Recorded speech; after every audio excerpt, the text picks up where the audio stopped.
Bem-vindos ao Da Capa à Contra Capa. Esta semana partimos de uma pergunta: quem somos? Quem somos é a pergunta que está na base também da próxima conferência da Fundação Francisco Manuel dos Santos a celebrar este mês os 10 anos da Pordata. Para projetar o nosso futuro como povo e como país, temos que responder essa pergunta: quem somos? Para as respostas, procuramos dois convidados. Luísa Loura, a nova diretora da Pordata, e o sociólogo Pedro Góis, professor da Faculdade de Economia da Universidade de Coimbra. Com eles vamos falar nos próximos 30 minutos.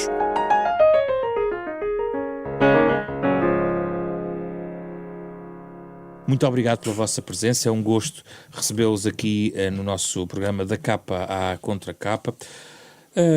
Eu começaria pela pergunta mais difícil e a mais simples, porque quem coloca a questão, nem fui eu que coloquei, quem somos,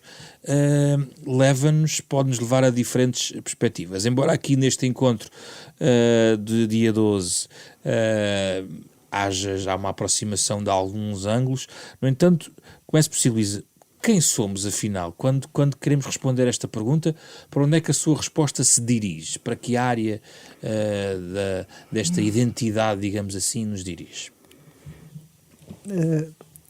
Eu trabalhei 8 anos, como disse, com os números da educação e isso é que me permite dar uma resposta um bocadinho restringida. Aliás, eu julgo que cada pessoa, cada um dos nossos decision makers e como é que se diz? Peço desculpa. Os pensadores, nossos pensadores, cada um terá o seu contributo, dependendo da área onde trabalhou, não é?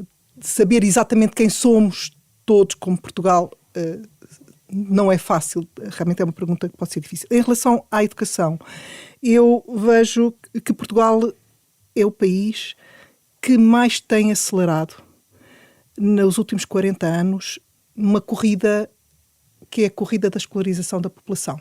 Portanto, Portugal estava muito atrasado, mas não era o único país que estava atrasado em relação aos países da Europa Central. E Portugal é o país que mais tem acelerado. E eu vou dizer isso com números. Portanto, esta foi uma aposta que se nota já, em termos de números, na população ativa jovem. A população ativa jovem, há 40 anos, tinha em cada 4 jovens, 3 não tinham o ensino secundário. Hoje em dia, temos exatamente o oposto. Em cada 4, 3 já têm o ensino secundário. E sabemos nós que o avanço na educação é sempre naturalmente lento e, portanto, isto foi realmente um caminho de grande sucesso. E também dizer que, muito brevemente, nós estaremos em linha com os restantes países europeus. Do ponto de vista da escolarização. São da população ativa jovem. 9 em cada 10 com ensino secundário. E isso vai ser importante, de facto, em termos de quem somos e para onde podemos ir. Somos um povo escolarizado. Ainda vamos ser. Vamos ser. Vamos ser. Porque a população ativa jovem é um leque etário dos 25 aos 35, não é? Escolarizar o resto da população toda é mais difícil. Claro. Mas isso coloca-nos em linha, pelo menos, com os nossos principais parceiros. Nessa escalão etário, sim. Completamente. Quem somos, Pedro Góis? Bem, no meu caso, eu talvez remetesse para um outro campo. O que é que não somos? Não somos uma população homogénea. Somos uma população com muitas heterogeneidades, desde logo étnicas, também ao nível, obviamente, da educação, da riqueza. Somos uma ínfima parte do que é o mundo. Numa população de 7 mil milhões, nós somos uma gotinha d'água e, portanto, não somos um retrato do que é o mundo, mas o mundo é um bocadinho aquilo que nós queremos ser e, como disse aqui a Luísa, queremos comparar-nos com os melhores em termos dos indicadores de escolarização, de qualidade de vida, de segurança. E, portanto, vamos seguindo esse caminho e temos feito, nos últimos 40 anos, o que outros países demoraram 150 anos provavelmente a atingir. Portanto, somos uma população muito diversa hoje em dia. Está também a referir-se a uma certa aceleração daquilo da nossa própria, do nosso próprio país, não só apenas da educação, mas noutros planos. Em todos os planos, inclusivamente nos planos da nossa diversidade, do que nos tornamos.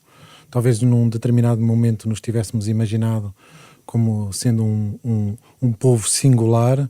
Hoje não, hoje afirmamos-nos como sendo um povo fruto da diversidade, que nestes últimos 40 anos acelerou, com os portugueses que saíram e regressaram, com as populações que nos escolheram para aqui morar, pelo nosso cruzamento com as culturas um pouco por todo o mundo. Somos hoje um bocadinho desse resultado. E acha que isso está estabilizado na nossa identidade? Não, e esse é um dos pontos interessantes, não vai nunca estabilizar. A diversidade é uma característica da nossa dinâmica, e a nossa dinâmica é aquilo que implica a nossa diversidade. E, portanto, há aqui este par, que eu acho que é um par virtuoso. Dinâmica e diversidade tornam-nos diferentes do que éramos há 40 anos, melhores, por exemplo, nestas questões da saúde e da educação, não necessariamente melhores noutras questões. Concorda, Luísa?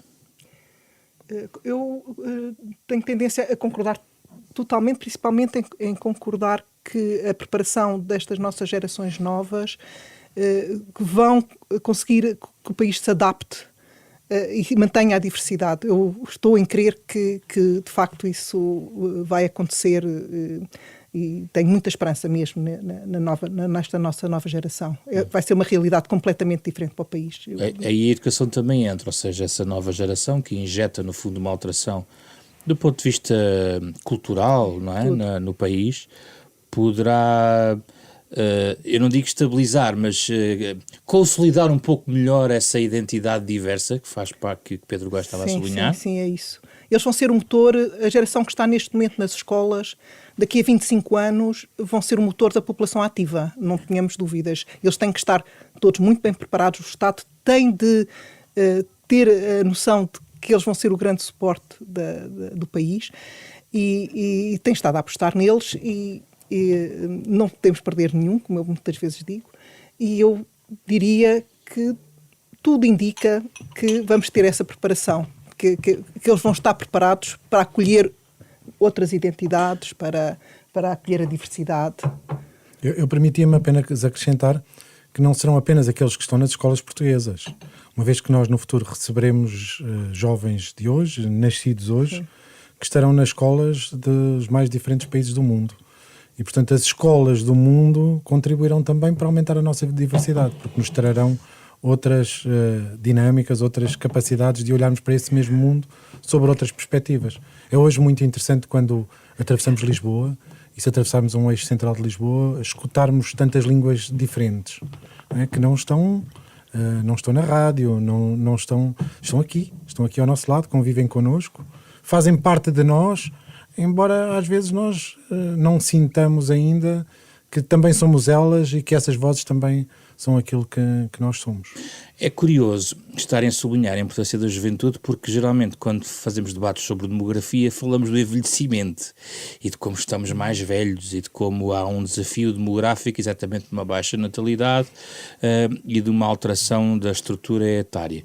Como é que podemos contrastar estes dois debates, Luísa? Porque, de facto, como deve saber, a questão do envelhecimento não é só uma questão portuguesa, mas é uma discussão europeia. No fundo, há aqui uma espécie de farol de esperança. O vosso discurso é um pouco otimista, se me permitem, em relação a todo o debate que temos feito sobre a demografia. O facto de termos uma maior esperança de vida é bom, principalmente se conseguirmos ter uma maior esperança de vida com qualidade de vida. E qualidade de vida em que as pessoas mais velhas consigam, de facto, também contribuir, não se demitir do papel que têm na sociedade. E as pessoas que têm pela sua frente, como eu, por exemplo, que se calhar se tivesse nascido há muito mais anos atrás, estaria a contar os anos até que a morte me levasse. Neste momento ainda vejo esse momento muito longo, muito longínquo, e perspectiva-me uma atitude e uma postura na sociedade muito diferente, e é isso por isso eu não consigo ter um discurso muito negativo em relação ao envelhecimento da população, porque as pessoas têm tendência a ver os outros como se veem a si próprios. E eu vejo que as pessoas mais velhas, tendo uma perspectiva de tempo pela frente maior, conseguem ganhar uma força anímica para continuar a contribuir para a sociedade. E as tecnologias, ainda por cima, vêm beneficiar tudo isto. Portanto, eu não consigo ter um discurso negativo. Eu acho que o país vai estar em condições, se houver também um bom planeamento estratégico, de conseguir atrair, como o Pedro estava a dizer, gente de fora, portanto, ser um bom acolhedor para pessoas de fora se integrarem, para nos sentirmos todos como um único povo, mas ao mesmo tempo não olhar para a geração mais velha como os mais velhos. Mas as projeções não são animadoras, a questão é essa. Não são animadoras porque temos nos nossos conceitos que a partir dos 65 anos se é idoso. Ora, 65 anos era um limiar para idoso já há 30 anos. Há 30 anos, uma pessoa de 65 anos que havia pela frente cerca de 10 anos em média de vida. Sim. Mas isso E, portanto, isso tem a ver um bocadinho... Portanto, essas contagens, se calhar, se começarmos a empurrar este limiar um bocadinho para cima, já não ficamos com essa percepção. Mas aí estamos a falar de duas questões. De uma injeção de juventude que assumidamente não tem a ver só com a geração atual, mas as gerações futuras e, portanto, encontrarmos índices de fecundidade e de substituição de gerações capazes de tornar o país um pouco mais sustentável desse ponto de vista, mas também o trabalhar para uma terceira e quarta idades Sim. mais ativas. Sim. E isso é, Pedro Góis, uma alteração estrutural na sociedade que, na sua opinião, por exemplo, está a ser preparada devidamente? Em termos estratégicos não está a ser preparada suficientemente, mas nós estamos a vivê-la. Ou seja, não há aqui, na demografia não há um salto, nem há uma revolução, há uma continuidade. Portanto, nós somos a geração que está a ficar mais velha, todos nós. E o país que nós projetamos nas estatísticas como estando a envelhecer, somos nós. Nós estamos a envelhecer com o país. E, na verdade, todos os dias, quando acordamos de manhã, não pensamos em nós como estando mais velhos. Vivemos essa continuidade sem sobressalto. O que eu sinto que vai acontecer para cada vez mais gente é esta continuidade do dia-a-dia, seja num tempo laboral mais ativo, seja num tempo pós-laboral menos ativo com as idades de reforma, é continuarem a contribuir para a sociedade portuguesa por muito mais anos. As estatísticas mostram que há mais ou menos 100 anos as pessoas viviam até aos 30 e poucos anos em média. Hoje as pessoas vivem mais de 70, 80 e cada vez mais pessoas vivem 90 anos ou mais e estamos a habituar-nos a comemorar centenários de pessoas próximas. A questão é a qualidade de vida dessas pessoas. Essa é a questão. Claro. E a questão é, nós hoje, muitos de nós temos ainda avós vivos, o que era impensável há uma geração atrás, mas ainda não conseguimos que essas pessoas que têm muita idade, que estarão numa quarta ou até numa quinta idade, se quisermos fazer este jogo de palavras, vivam na plenitude da sua saúde e das suas faculdades. Há grandes desafios que nos trazem. Desde logo, aprendermos a viver em conjunto, pessoas mais com menos pessoas mais novas.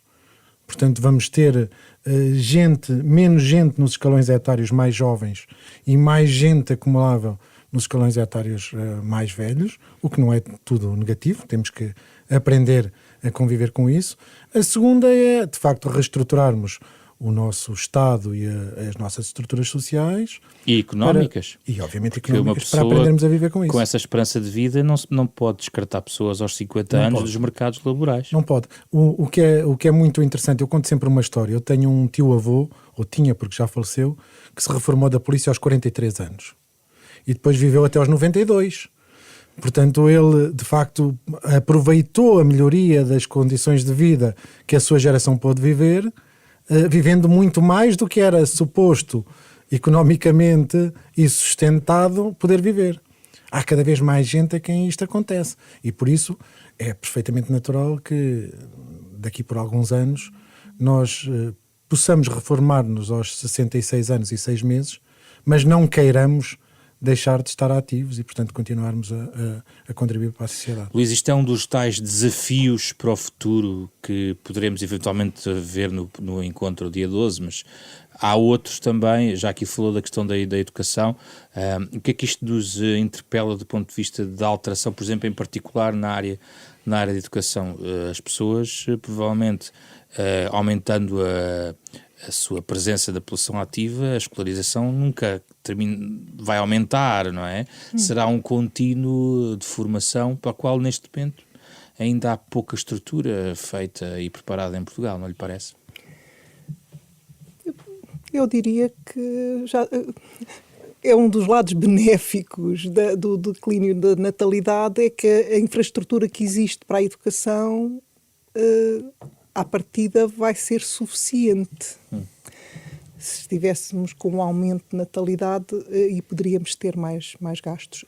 Não significa que eu não veja uma grande necessidade de algumas alterações na área da educação, principalmente em tudo o que tem a ver com a valorização do ensino profissional. E isto ainda vai ficar mais premente com o facto de termos um grupo relativamente pequeno, não é? A sustentar o país em termos laborais, não é? Porque temos que ter pessoas com todos os perfis. Naturalmente, numa população há sempre pessoas com todos os perfis. E o que eu noto hoje em dia na educação é que há muita gente com perfil para aprender fazendo e que, mesmo assim, aposta erradamente, a meu ver, por ir aprender lendo e estudando pelos livros. Ou seja, a via académica continua a ser muito mais apelativa, muito... Ainda que fechada, não é? Ainda que tenha problemas sim, mas de só renovação até. Sim, só que a via académica é a via que vai seguir para o ensino superior, não é? Que formata para seguir para o ensino superior. É uma via que as famílias e tudo desejam para os seus filhos, também porque têm já melhores retornos salariais, mas não só, há todo o efeito mediático também do Concurso Nacional de Acesso.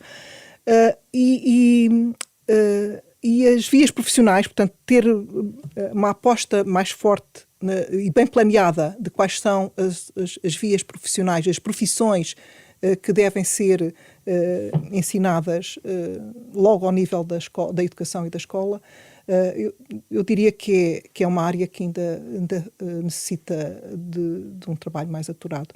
Portanto, isto são alguns dos desafios e também, claro, todas as áreas que tenham a ver com a literacia digital.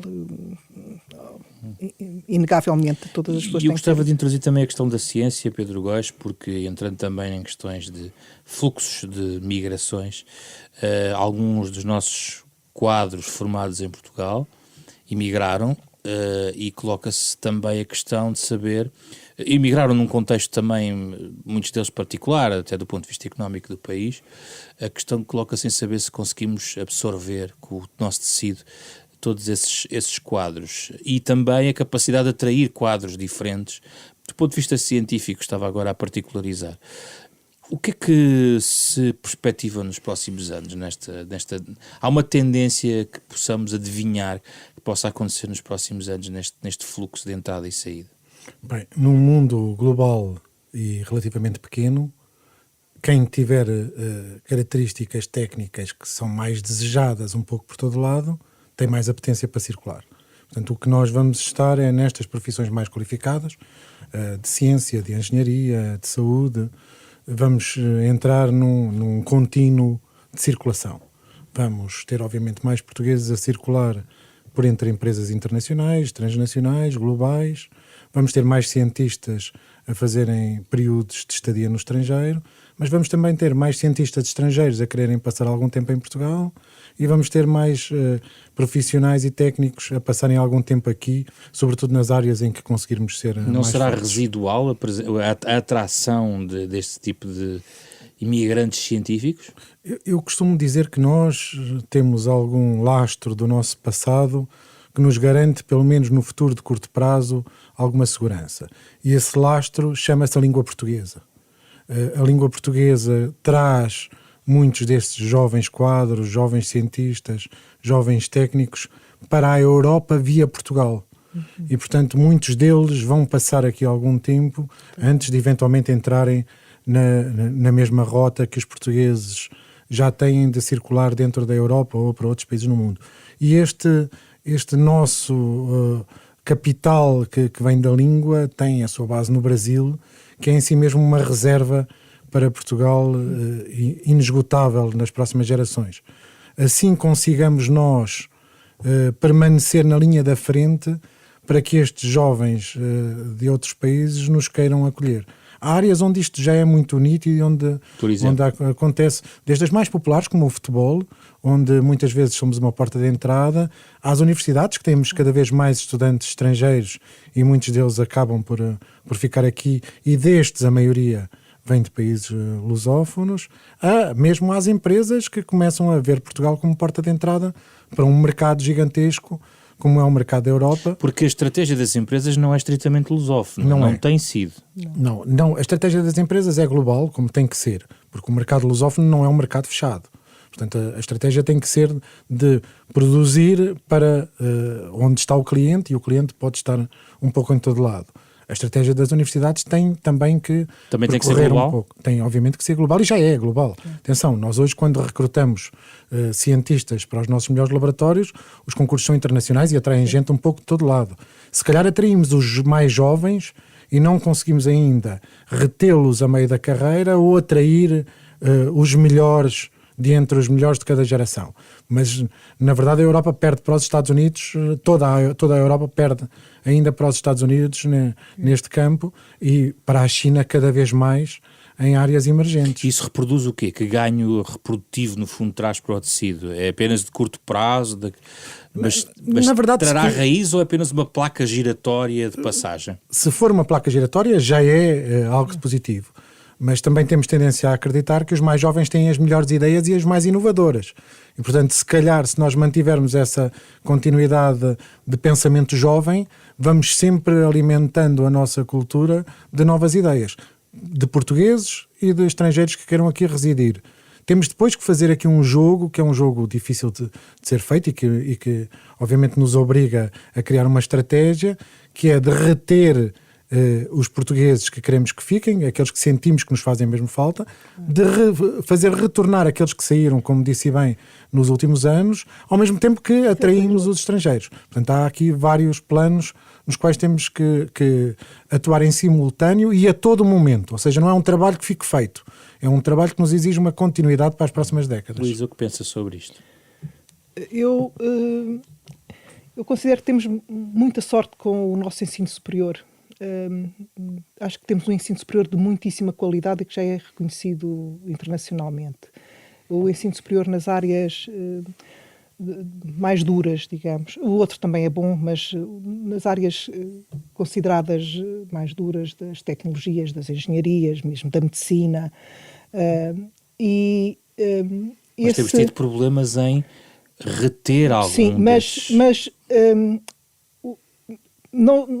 o país não tem ainda uma estrutura económica para conseguir reter. Aí não podemos meter a cabeça na areia. De facto, não temos um tecido industrial e económico para reter os génios, de facto, que vão saindo das nossas universidades, muito porque também temos um corpo docente de imensa excelência nas universidades. Portanto, isso está a ser reconhecido, e ao ser reconhecido, estes jovens saem, porque isto é um bocadinho um efeito bola de neve, sai um ou dois do lado de lá, reconhecem que há uma grande qualidade, tentam atrair outros para fora, mas eu estou convencida que, lá está, à medida que formos tendo uma população mais escolarizada, também vamos tendo uma economia que consegue segurar melhor estes jovens, e não só segurar estes, como atrair outros. não é? Porque eu concordo completamente com o Pedro que é bom girar. Saírem, voltarem a entrar, assim como virem outros, porque a ciência evolui com a partilha de novos conhecimentos. O problema é essa estrutura económica não os permite retornar ao país, não é, de origem. Se não há estrutura económica cá para os absorver, eles ficam em sistemas científicos estrangeiros, por exemplo. Mas cada vez vamos vendo mais startups e pequenas empresas que começam como pequenas empresas de jovens investigadores e promissores portugueses, não é?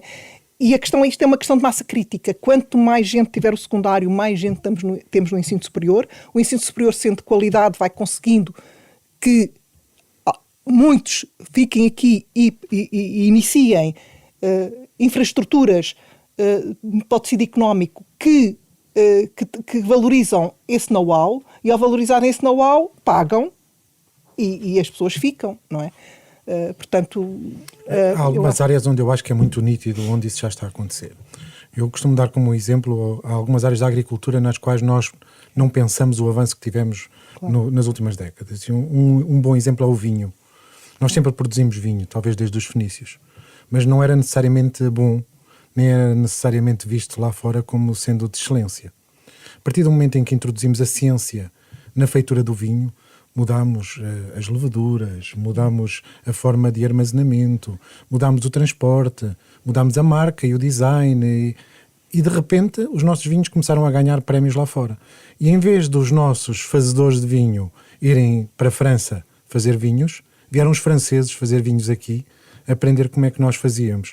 E isto aconteceu não em Lisboa, não no Porto, mas um pouco por todo o país.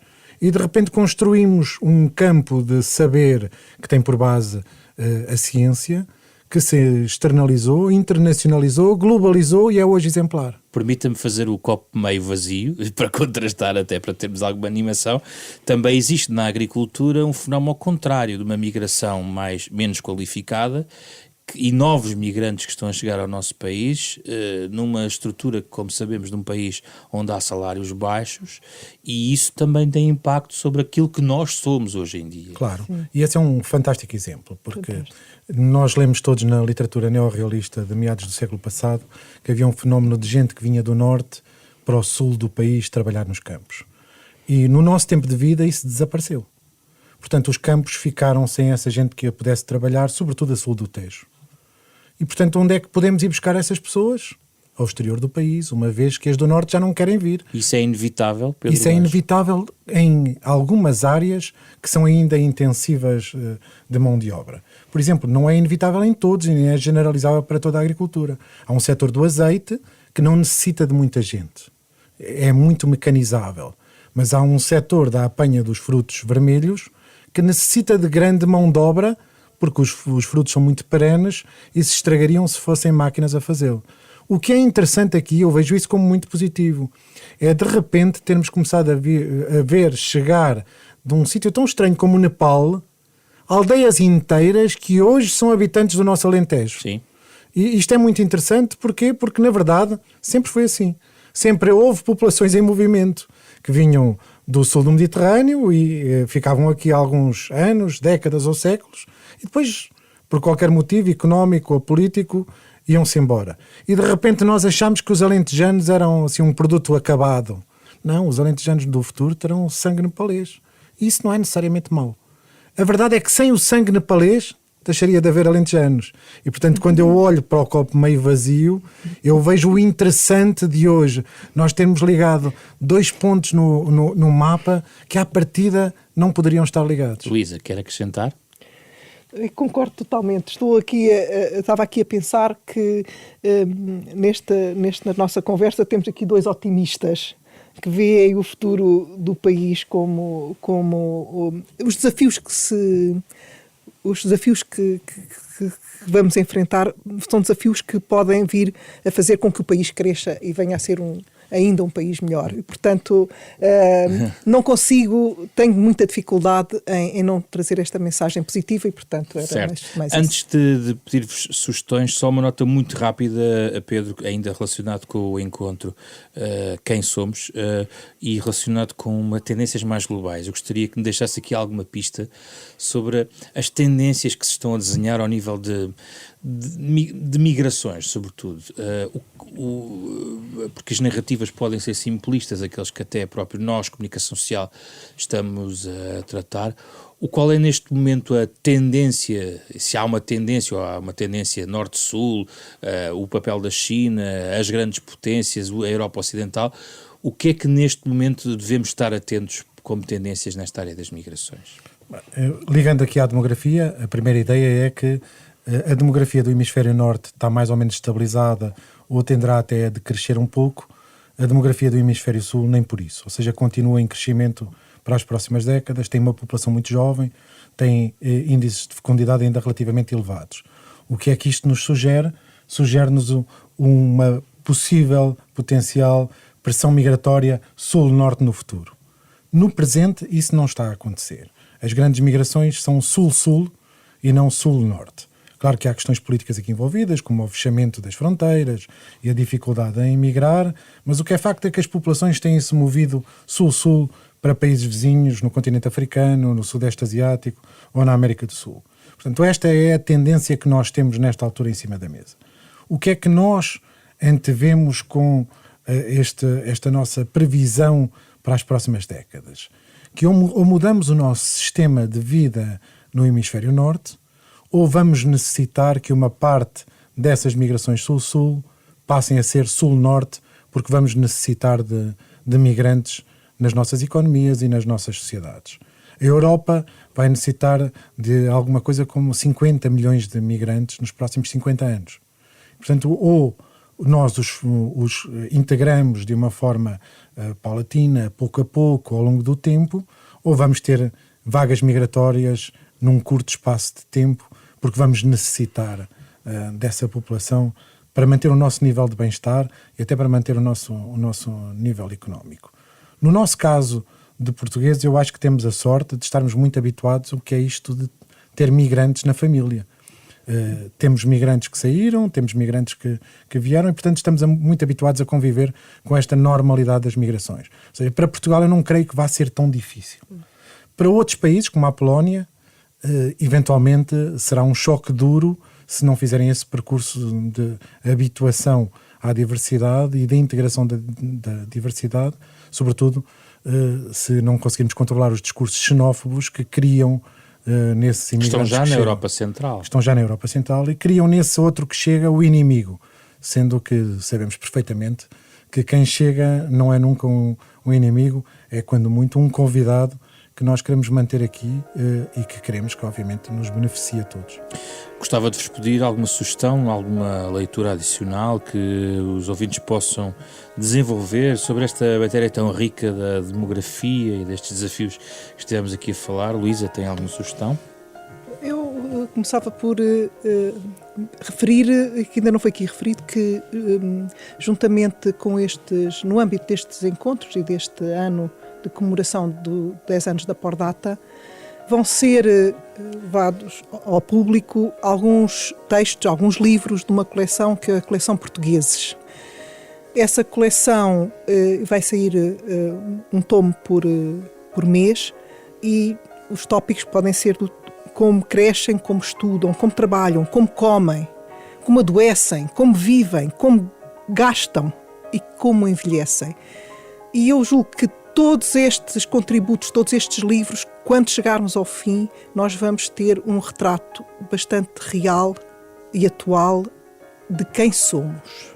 Mas tenho uma sugestão um bocadinho fora da caixa. Sim. Bom, eu sou dos números, não é? E sendo dos números, leio os números contam-me logo muitas histórias, contam-me muita coisa. E eu sugiro uma consulta a um site, Age Pyramid. E o que é que tem de interessante este site? É que tem acesso à evolução das pirâmides etárias, ou seja, da estrutura etária das populações de todos os países do mundo, tanto em anos passados como em anos futuros. E porquê é que eu estou a sugerir um olhar sobre este site? Porque conseguimos perceber que Portugal, para onde é que Portugal irá caminhar em termos da sua estrutura etária, mas também onde é que outros países já estão e que já seguiram o percurso que Portugal seguiu. O Japão, por exemplo, já passou por este percurso. Falámos há pouco da Polónia. A Polónia está com uma estrutura semelhante à de Portugal e eu acho que percebermos como é que estamos em relação aos outros, nesse aspecto, é importante. Perceber que, de facto, as previsões aqui na demografia são fáceis, mas também nos dão muita informação. Pedro Góes, a sua sugestão? Eu acho que as pirâmides é uma excelente sugestão, sobretudo porque quando hoje olhamos para as pirâmides, elas já não são piramidais, não é? Já são totalmente diferentes e, portanto, provavelmente no futuro alteraremos o nome, já não se chamarão pirâmides. Obeliscos, eventualmente. eu sugeria algo relativamente diferente. O Miguel de Unamuno terá dito que o racismo se cura viajando.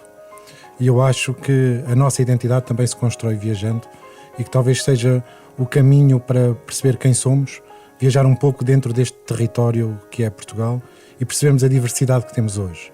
Desde bairros inteiramente ingleses no Algarve, a aldeias nepalesas no Alentejo, se calhar a aldeias perdidas no meio do interior de Portugal que hoje têm mais alemães do que portugueses, ou percorrer um pouco Lisboa num dia de sol e perceber que isto de nos definirmos a nós próprios como portugueses tem muito que pode ser discutido e que deve ser discutido no futuro. Muito obrigado pela vossa presença, Pedro Góes e Luísa Loura. Debatemos aqui, do fundo, à boleia dos 10 anos da Pordata, quem somos, a pergunta de base para esta conferência, neste dia 12 de fevereiro, no pavilhão Carlos Lopes, em Lisboa, a organização da Fundação Francisco Manuel dos Santos, parceira da Renascença, neste Da Capa à Contra Capa, debate semanal que pode ouvir de novo em podcast nas plataformas digitais habituais, num programa com o genérico original de Mário Laginha, que vai ouvindo em fundo. Na próxima semana traremos outro debate. Este teve o trabalho de Carlos Vermelho, André Peralta, Ana Marta Domingos e José Pedro Frazão. Regressamos então no próximo sábado.